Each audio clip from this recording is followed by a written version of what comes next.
Good evening. You're listening live to the Two Extreme Horror Show. We are broadcasting from the Pine Hill Center and the Command Center just west of Orlando, Florida. And tonight we're doing an early stream to cover The Invisible Man from 2020 that just came out recently. We have a very special guest tonight. It is Dalton the Authenticator. Good evening, sir. How are you? I am good. RIP novel adaptations, unfortunately, but oh well. Who needs a book? If I wanted to read, I'd go to school. Oh, wait, no, I wouldn't.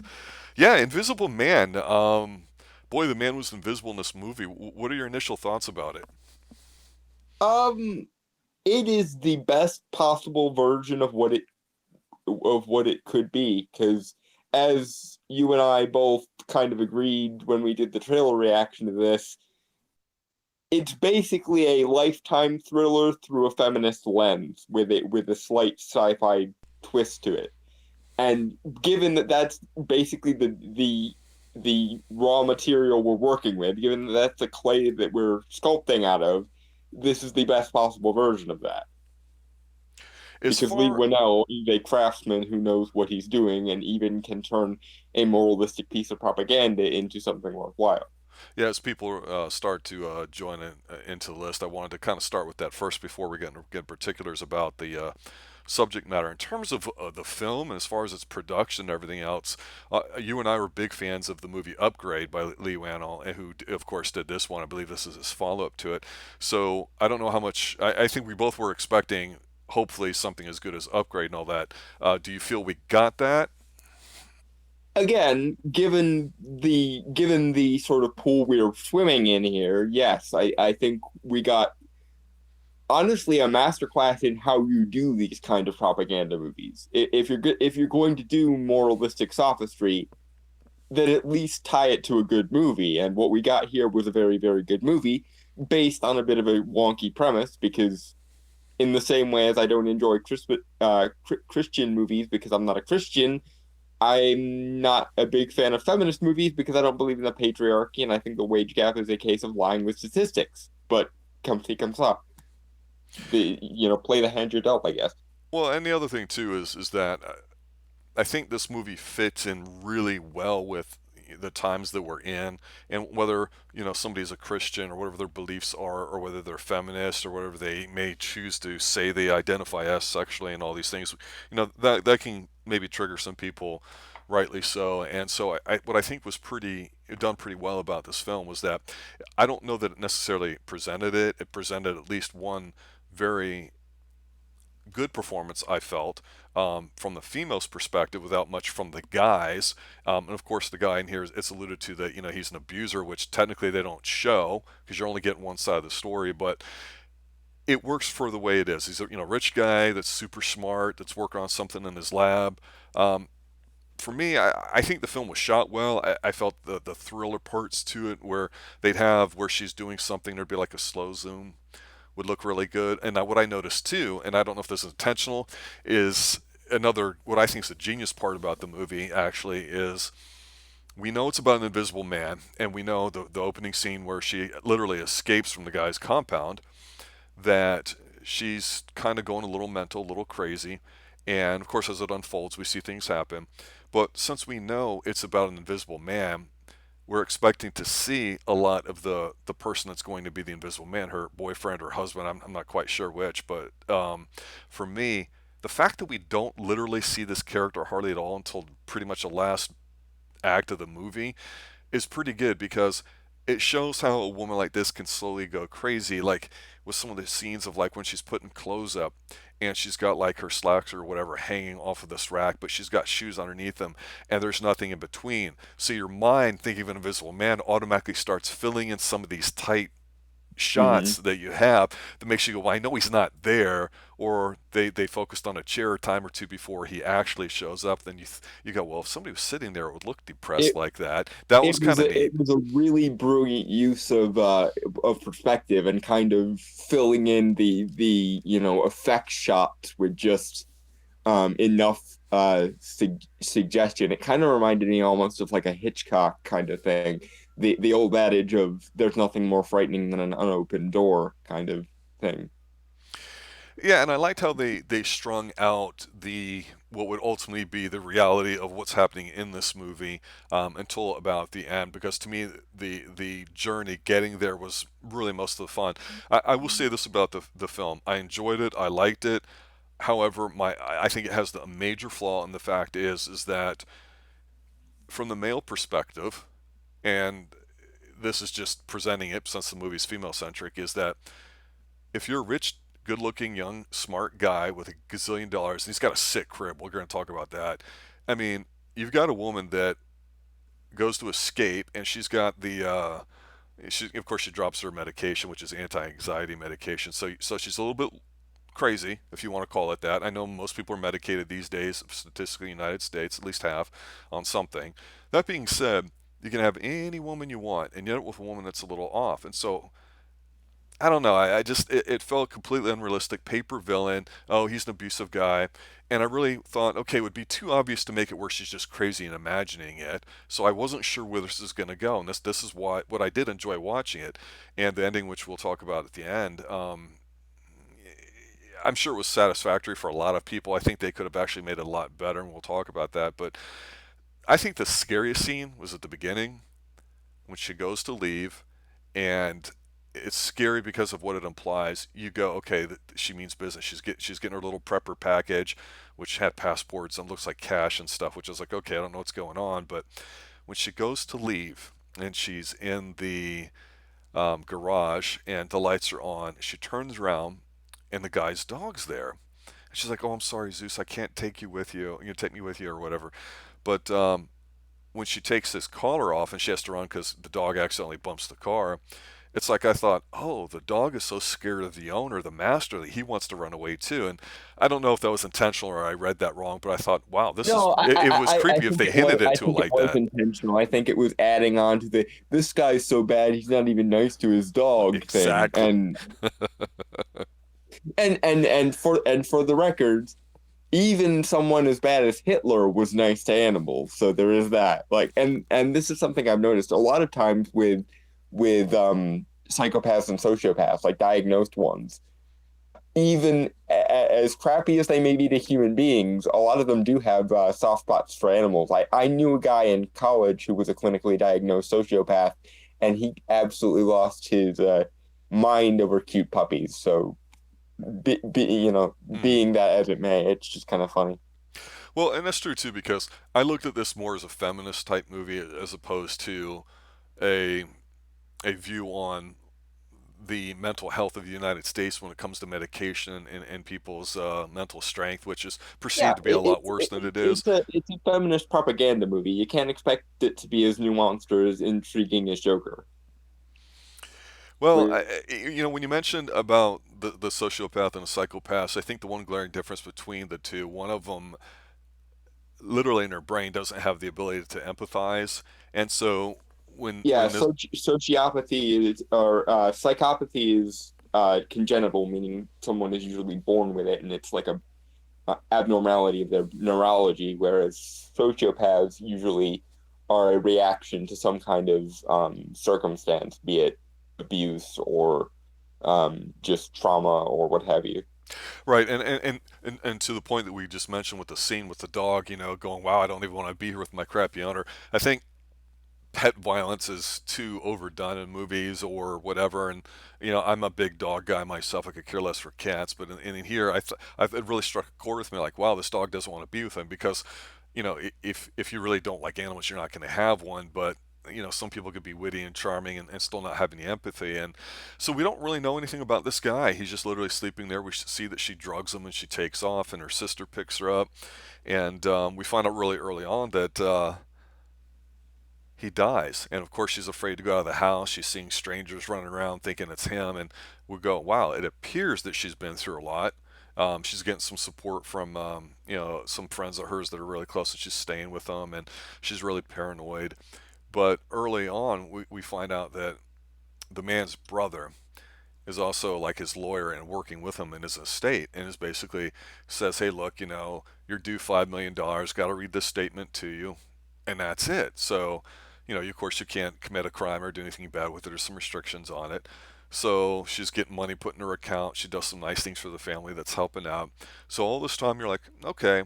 And here's the thing: the movie's almost 2 hours long, but it doesn't seem like it. It flows really well, even in these what I would No, call it's downturn not scenes. it's not slow. I was really worried, based on both the budget and the trailer, that it was going to be one of those really slow, ponderous, pretentious, look at what I'm saying without actually doing anything kind of movies. Hmm. And it doesn't do that. It also doesn't succumb to people in horror movies or thrillers are stupid tropes, which I was really worried they were gonna make um the main female character a really ineffective, internalized victim, and then we were going to have to empathize with her being really ineffective because of the trauma she suffered. But no, as far as that goes, she, at least under the proviso, the stuff that's happening to her is actually happening to her. She does actually tend to think things through a little bit more than your average horror movie or thriller protagonist, which I liked. Like even the sort of the bug out kit that she has at the beginning when she's leaving him. Hmm. We don't know how long it's taken her to work things out so that she could leave him, but all too often, especially in these kind of lifetimey thrillers, the person just runs out the door or grabs the keys to the car and books it without any consideration of, okay, what do I do now? What kind of resources do I have? Is the person gonna file, you know, this car is missing kind of proviso and so on and so forth? Because that's always how these kind of thriller movies go. Someone makes the big book for it, and then it's like, aha, I as the evil, thriller protagonist or antagonist have plotted ahead so that even if you escape, you'll be right back to me because I've planned ahead, haha, and so forth. Yeah, no big boss level goons, none of that kind of stupid stuff on there. This is what I think is the best part of the movie, in that it's just about what we call normal people, or just what seems to be happening in the real world. There's no lawsuits, there's no evil corporate kind of nonsense or gobbledygook. It's about where, when we talk about horror, we talk about science fiction in particular, that it comes down to relationships. And this is a woman, was it Moss is her name, I guess. I haven't seen A Handmaid's Tale. Elizabeth Moss, yeah. Elizabeth Moss. So she does a great job of showing you how conflicted she is, but trying to work her way through it, without totally making you roll your eyes and go, yeah, okay, come on, I'm tired of you already, without overdoing it, which I think is good. You see the struggle in her, she does it well, and there's plenty of scenes in there where she's somewhat human, trying to get back on her feet. And as much as, like, again, you might roll your eyes at the inconceivable nature of the situation she alleges to have been in and how she's working her way out of it, at least is done well enough. So this movie relies not just on having great direction and writing and going with it. It really relies on her ability to convince you, because if her acting, I think, in any way is too bad, or the wrong casting or something, I think this movie Yeah, flops big if she time. had been the wrong person, if she had been um the girlfriend in Indiana Jones and the Temple of Doom, for example, screaming every 5 minutes and being all hysterical, this movie would have gone down like a lead weight. But she seems very convincing, and like I said, she seems to cavort herself with a little bit more self-awareness and a little bit more intelligence. Like, for example, she doesn't just go around telling people, "Ooh, there's this invisible guy after me," for very long before she thinks, "Okay, I got to find a way to make this guy visible so that I can actually interact with him." Because that is like the number one most annoying thing with every thing is invisible and I need to be able to see it kind of movie. It's okay, put some paint on him or some makeup or something so we can actually have a thing to interact with, and also you can actually engage with the thing, please. Yeah, and again, like I say, the scariest scene I thought at the beginning was when she was leaving him with the dog. But then another one I thought that was very effective, and this is what I've really come to look forward to seeing in some of Lee Wannell's movies here, is that we don't know, again, if this is all in her head.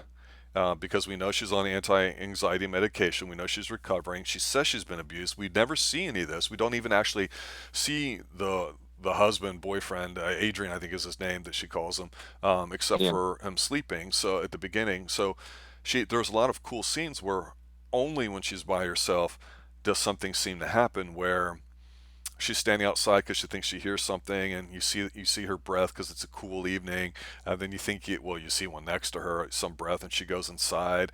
But the really neat scene to me was she's going to make breakfast for the family that she's staying with, and she's got like some eggs and bacon, I think, going or whatever. She steps away for a moment, and you just sit there and you're just watching it, and the way the kitchen is set up again, where I think the genius of the way this film is shot is the pan and the stove's not directly front and center of the frame. It's literally on the extreme right hand side, and the entire rest of it's completely empty where she was at and where she's leaving.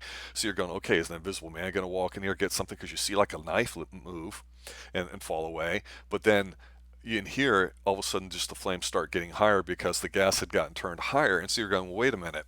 Maybe this is just her losing it a little bit, and this is the way that the director is showing us that she's going out of her mind slowly but surely. Is there really an invisible man?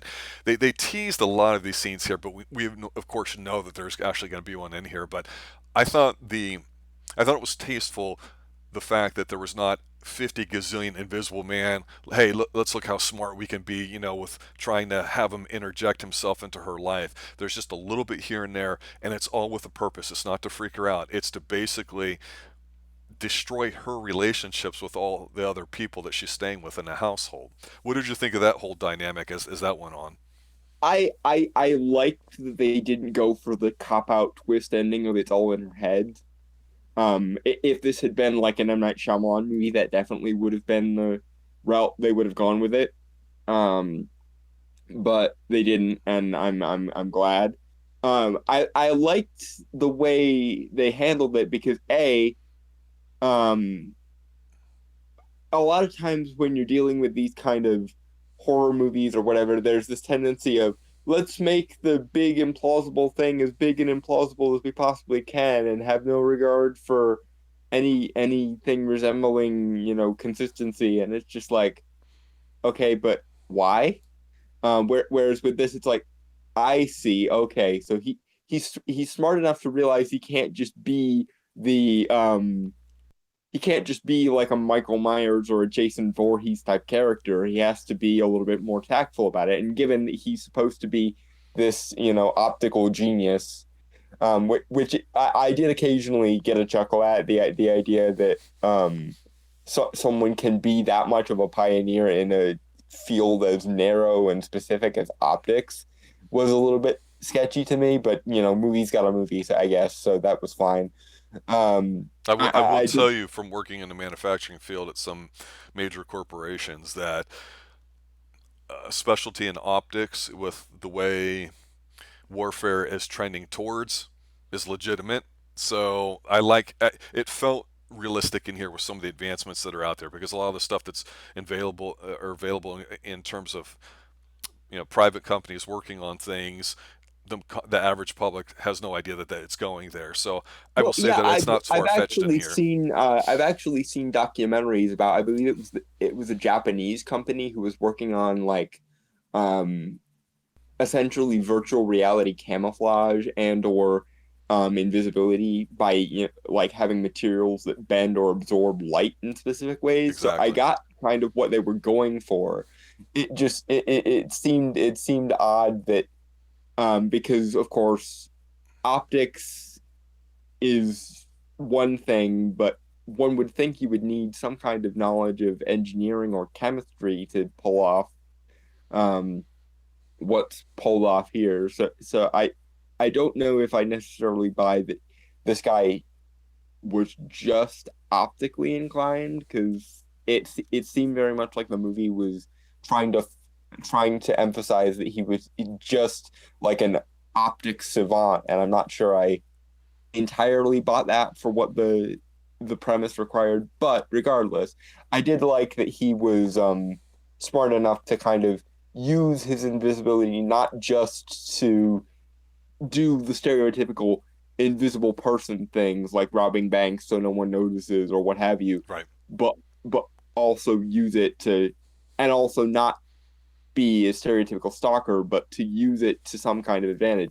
My question is, let's say his plan goes off with a hitch. Let's say she gets ruled insane and his money gets, pulled away from her and so on and so forth. Does he have a plan for like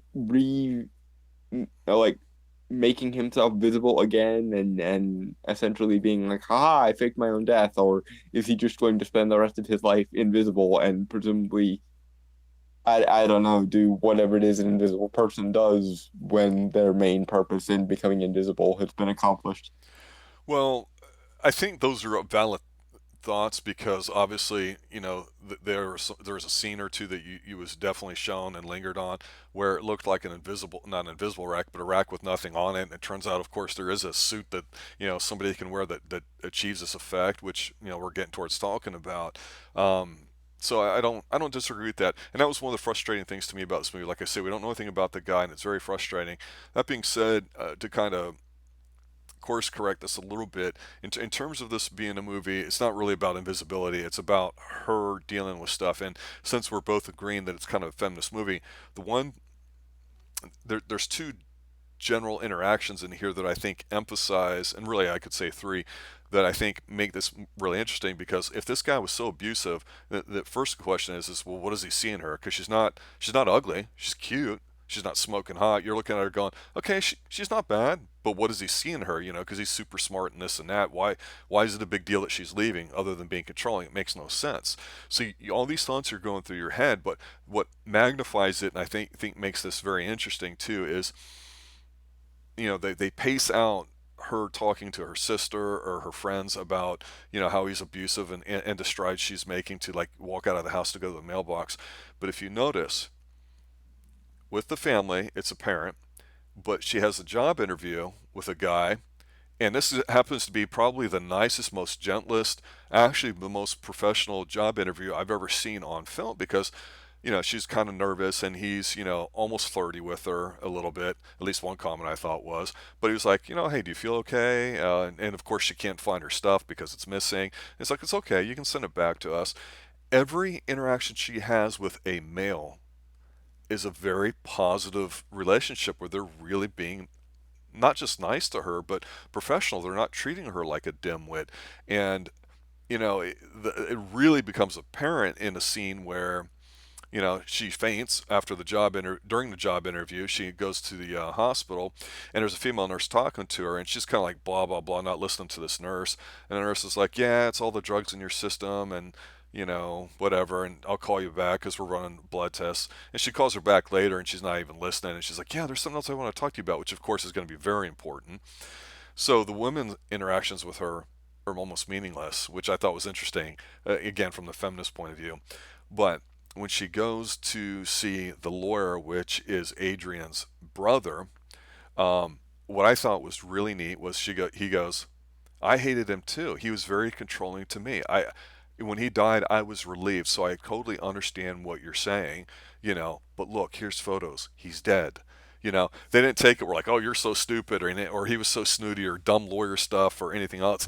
He empathized with her, and it really came across as like, wow, all these men that she's coming across are treating her really, really well. And I thought that was a very nice, deliberate touch to emphasize that, hey, men aren't bad, but it makes you wonder what's going on. It magnifies that difference that's going on before we get to the last act. What did you think? It goes back to kind of what I was saying about avoiding tropes, because in every movie like this where somebody uniquely or individually sees something strange or otherworldly or supernatural, it's always, oh, you'll never believe the thing I saw. Well, I don't actually believe the thing you say you saw. I think you're nuts. Because there's always that one piece of dialogue of, it's impossible. Nobody could ever be invisible, hurt or her. I don't care that he was a, pioneer in the field of optics and so on and so forth. You're still crazy. And there was none of that. Everybody was not only understandable in relation to the whole Invisible Man thing, but also understandable to her in relation to the fact that she just got through what was apparently an extremely traumatizing experience with this guy. And to your point about what Adrian sees in um Elizabeth Moss's character. Hmm. I'm suspecting that it probably was something to do with the vulnerability, because of course people who are predatory, people who are psychopathic or sociopathic, do tend to latch on to vulnerability like a shark that's been exposed to chum in the water. So maybe that was it. But if that was the case, then she was extremely more competent than someone who's that vulnerable would be. So even that's kind of in question, because she handles herself fairly well. And it's another one of those things where you just kind of have to chalk it up of, this is the feminist fantasy. A woman has to be both extremely traumatized and extremely competent at the same time. And also the, rapist of feminist imagining has to be inexplicably rapey and psychopathic without any adequate explanation. Let's just move on. It's the feminist morality tale, so concede the point. Yeah, things start picking up a little bit in terms of the invisibility part, where she comes home and it turns out Adrian had sent an email to her sister, basically writing it from her about some nasty things, basically breaking them up. But there's a young woman there that she had given some money to put in a trust for her to go to college, and so they seem like they get along well. Sydney as the young girl, but there's a really effective scene in here. That, like I say, not a lot of Invisible Man scenes in here, but the effects of it are really good. Where she's kind of talk, they're having like a little girl talk, and Sydney's like, "Oh, well, we just need to kick the guys out and have a girls' night out." And so you're thinking, "Yeah, yeah, rah rah, girl power." But what you see the effect of it, which I thought was done really well. And it took me by surprise because right when she says it, she gets knocked the f out just about. She gets just completely decked, and so it makes it look like she had punched Sydney. That Cecilia, that's her name. That Cecilia punched Sydney, and Sydney freaks out. Oh, she punched me! She punched me! And it's she really it was really effective. I was like, wow, I wasn't expecting that. That was a really nice touch. And so she basically ends up leaving the house. Things are going nuts. She goes to mention her sister, but her sister don't want to talk to her, so they're meeting in a restaurant or whatever. And all of a sudden, you see her hand go up with a knife and slash your sister's throat. I mean, it's like, man, this is brutal.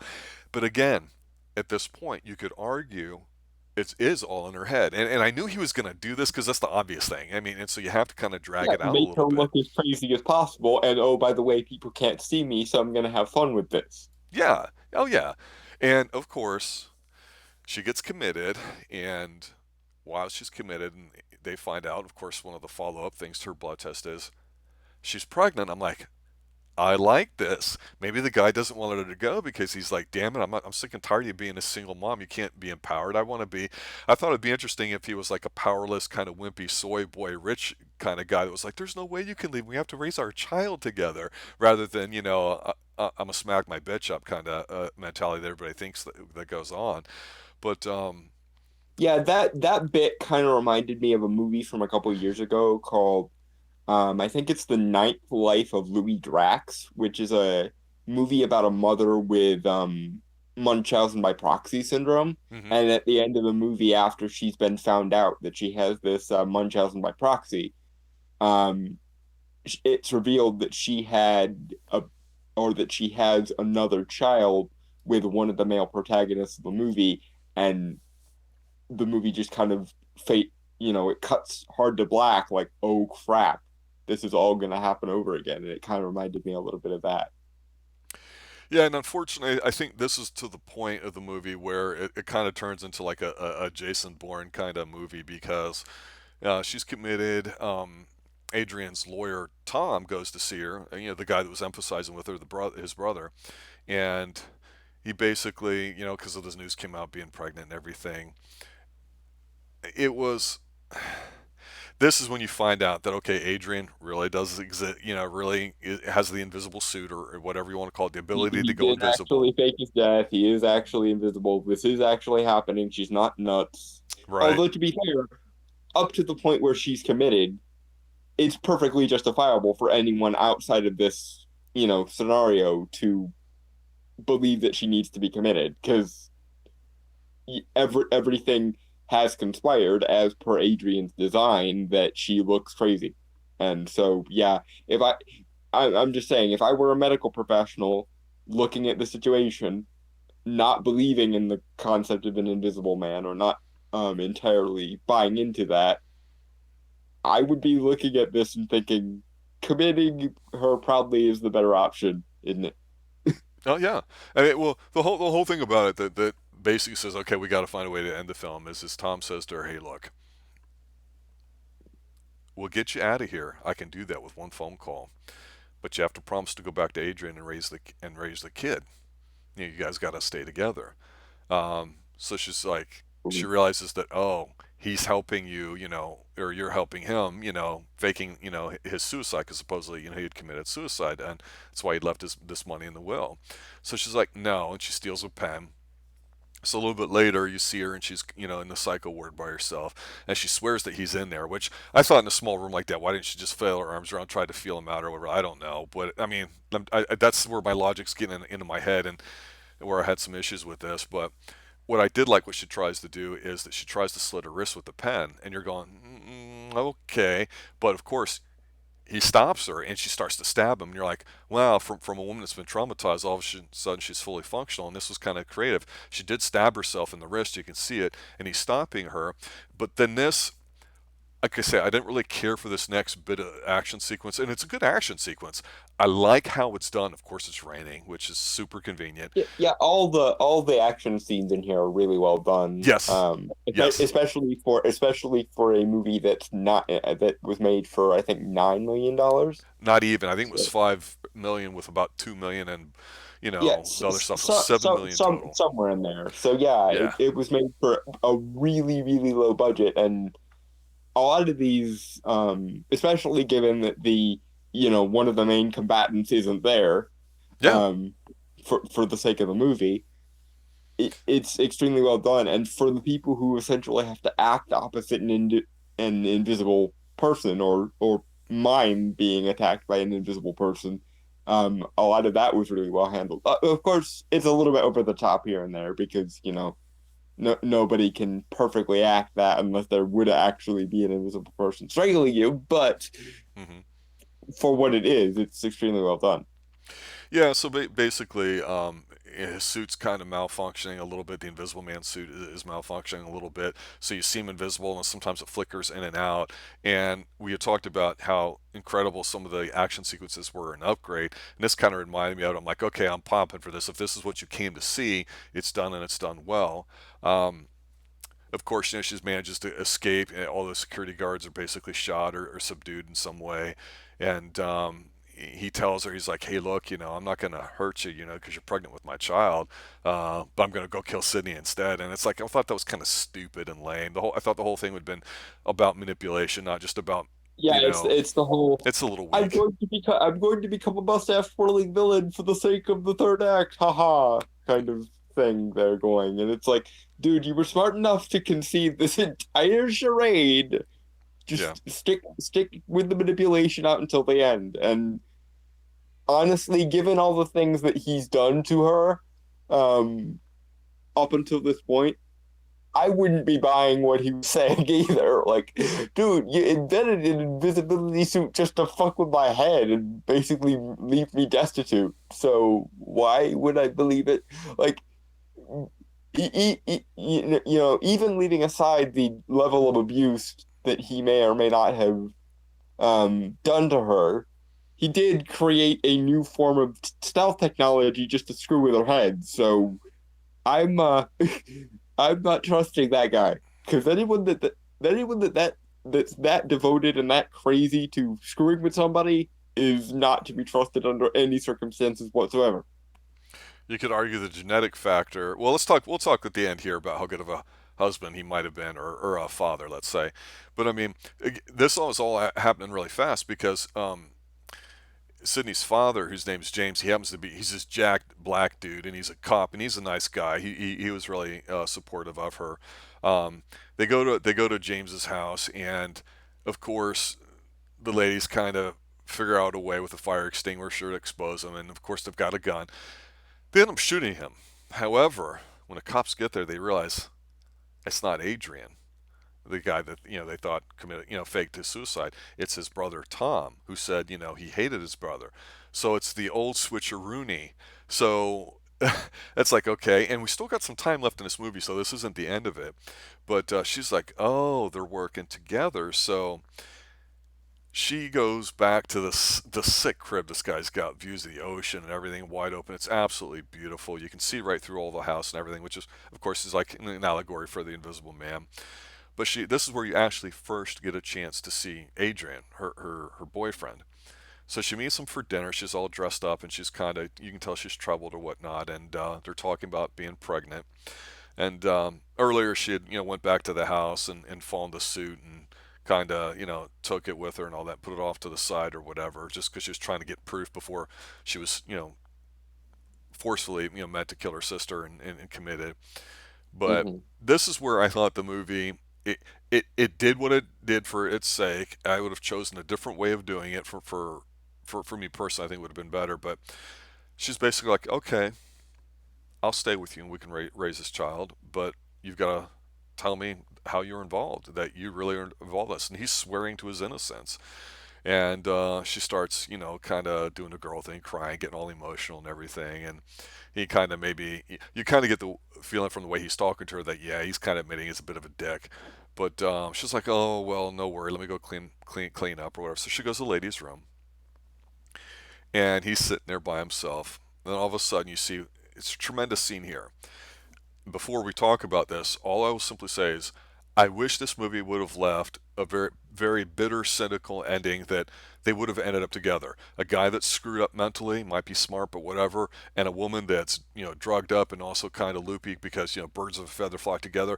That would have been absolutely perfect, I think. And I think it would have been a perfect ending in a sense where they go to raise their own kid because it would have said a lot of things about today's society, about relationships, about the need for when a baby's involved having a solid family, yet they're crazy. I just think it could have ended that way. But this goes from what I would call more the cheap thrill, which doesn't mean it's a bad thrill because sometimes cheap thrills are the best. But you see him kind of, the way this camera's focused in on him because he's got cameras everywhere and she had moved some around earlier. He's sitting there while she's, cleaning up or whatever, and then you're looking at the camera view of him, and all of a sudden his neck lifts up and his throat gets slit. And then all of a sudden, she runs out of the bathroom and starts yelling and screaming. And the cop friend of hers, James, she was wearing a wire trying to get him to admit stuff. He comes running in with what's going on, and she's like, "Well, he committed suicide. If you see the film, you'll see what's going on." And she goes to leave, and of course, he sees the suit in her travel bag or whatever, and she leaves, and that's kind of pretty much it for the movie. So I get the ending. It went brutal.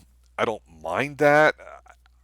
I just thought this movie could have definitely went to a higher level if they made it a bit more of a less sensational type ending. And actually, what's your take on what happened here at the end? Um, I the ending was not the best part of the movie by any stretch of the imagination, but I'm not sure the ending you're suggesting would have made it better, in my opinion, because I really hate when um a movie sacrifices its own integrity just to say something. So I don't know as I would want the cynical sort of bleak society is fucked ending. Um Upgrade did it. but that being said, um honestly, I would have preferred had okay, if I were writing this, I would have had in the scene where she's in the like mental institution and she manages to get the guy visible. If they had fought and she had killed him, but she had died in the process. So you would have so somebody would have come back and seen them and seen her dead on the floor and maybe and this is just for the sake of I kind of like when endings have sort of double implications.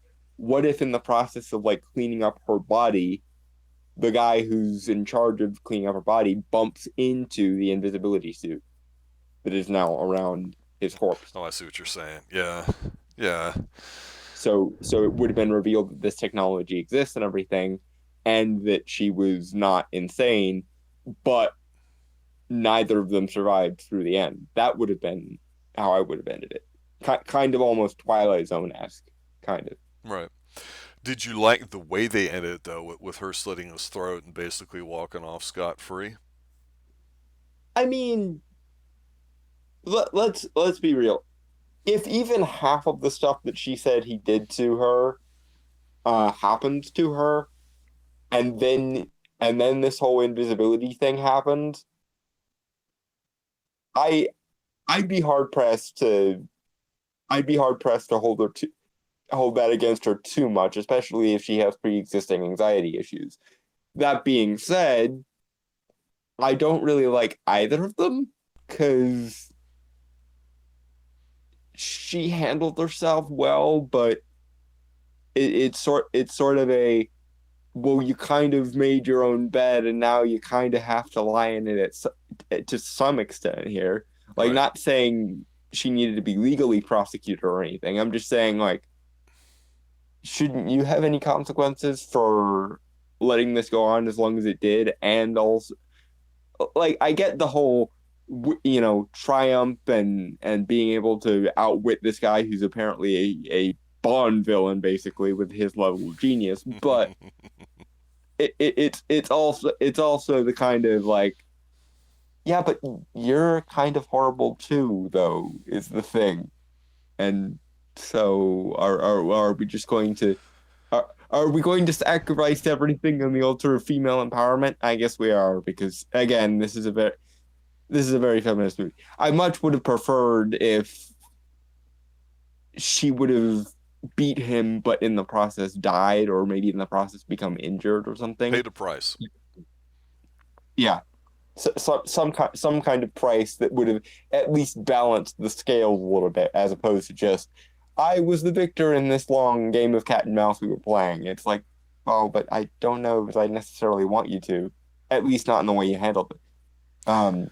Yeah, because the first question you come to mind is okay. Apparently, this guy was bad news. So why do you stay with him? And everyone always says, "Oh, you're blaming the victim. You're this. You're that." Well, if you're a victim and you choose to stay, you're sending a signal to the other party, regardless Well, of how messed up they are, that there somehow are some there's some cases symbiosis there's here in this relationship, and it's just not yeah healthy. there are some cases where it's physically impossible to leave, or physically extremely highly improbable to leave. Like, if he had to like chain to the radiator or something, I don't think I would have held that against her, or anything. But like, I've seen far too many of those annoying Lifetime movies by watching them with my mom. Um, but in this case, where at the very least she had enough latitude to where she could get the bug out bag together. And again, we don't know how long this took. We don't know how much scheming she had to do to get it done. And of course, this guy again was basically a villain out of like Unbreakable or the Bond movies. Like, I could definitely see this guy in the same universe as like Mr. Glass from Unbreakable, which is on my mind recently because I rewatched Glass, which is the sequel. But yeah, it is sort of a, were there no red flags at any point in the build up to this relationship? Because apparently this relationship happened long enough that he's living with her and she's living with him. So like, are we not going to act like these kind of personalities tend to leave red flags? And again, psychopaths and sociopaths extremely adept at manipulating people. It is one of their defining qualities. However, self-awareness and a level of precaution is not unreasonable. And it's not blaming the victim to say you should act in a way that is reasonable and self-aware under these circumstances is not tantamount to saying, therefore the abuse you suffered is your fault. Those are two entirely different statements. I would not acquiesce to the second statement, but I would acquiesce to the first of, okay, if we're, that there are ways to mitigate this. And hell, if he has cameras everywhere, The appropriate thing to do would be to find the room where the cameras are controlled, download Hmm. uh, any imagery of him abusing you, show it to the police, and be done with it. He goes to jail for a very, very fucking long time. Presumably, he uses some crazy sci-fi technology to get himself out of that, and we have a different movie. But Hmm. at the very least, you've done, you know, everything that is reasonable for a human being to do. This is one of the things I hate about feminist ideology. This idea that society is so misogynistic, so anti-woman that you can't trust the very policing structures that are put in place to protect you from this kind of thing. This idea of we have to shame accused rapists in the court of public opinion rather than going to the police with them because the police are biased and wouldn't believe you anyway. Well, to your point, if I wanted to argue from the male perspective here, that would piss a lot of people off. Like I said, I think her performance was fine. I think the character was done well. I think it was a very tricky role to do, and I think she nailed it. You could argue that, hey, wait a minute. She's an average to maybe above average woman. Maybe I see that because supposedly she's, an architect, reasonably young enough where she's only got a little bit of experience. You could say she's hitting that crazy 30 age where she's just looking to marry up, the whole hypergamous type thing where she finds this. She mentions that they met at a Yeah, party and all that, and that everybody she got wants an pregnant and ran upgrade. away, and she's trying to do everything she can just to use them as a resource. I mean, you could argue it that way. Yeah, Yeah, but I don't know. I like this movie. I don't think it's nearly as good as Upgrade, which I thought was fantastic. Of course, I thought it was the best movie of 2018. I thought this was a good movie, and it was done well. And I think it opened great. I think the middle part with the relationships is fine. If you just look at it as a relationship movie and the effects of what's going on with it, what I think the best thing about this movie is his ability to, not just the way it's shot, but the way what we think of as the invisible man in today's society, using it as an analog with relationships, I think was really well done. Again, there's a little action at the end if you're into that sort of thing. The ending could go a couple different ways. It went kind of shock and gory, which, okay, it is what it is. That's fine. mhm. I don't think they made it in your face feminist. I think a lot of people will just automatically assume that it is. But like I said, you can argue a couple different ways to it. But ultimately, I liked it. I Yeah, think it's a decent movie. It's a little bit better than I thought it was going to be. I was hoping it just wouldn't be a man hater movie, and it does not necessarily come across that way at all, which I think is probably the hardest thing for him to do. So, for you, I mean, when it's all said and done, what are your final thoughts on it? I think the headline here, if there is to be one, is Lee Winnell, because he took a movie that by rights should not have worked under any circumstances. Like we were saying, he basically took the premise of a bargain basement lifetime stalker thriller through a feminist lens, no less, and he made it work. And yes, I think the movie is handicapped by the absurdity of its premise and the absurdity. It's a feminist propaganda movie. There's no way around it. But it's very good. But but It's the only feminist movie it I can yeah think of recently that I go, yeah, this is a good movie.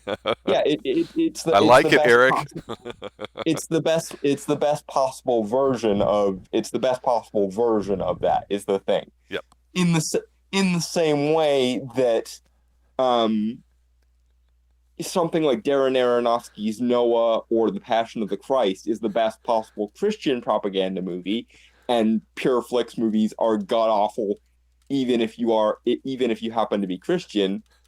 Most movies that preach the feminism tend to be horribly moralistic propaganda movies that are utterly insufferable if you don't buy into their moral framework.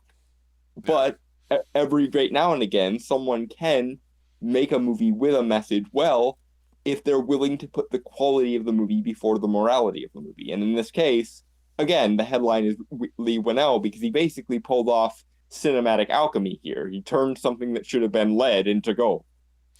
And seven somebody million needs to dollars. give I him think a it's grossed like franchise for 50, so it's a certifiable smash hit early on this year. So yeah, I think you're absolutely right.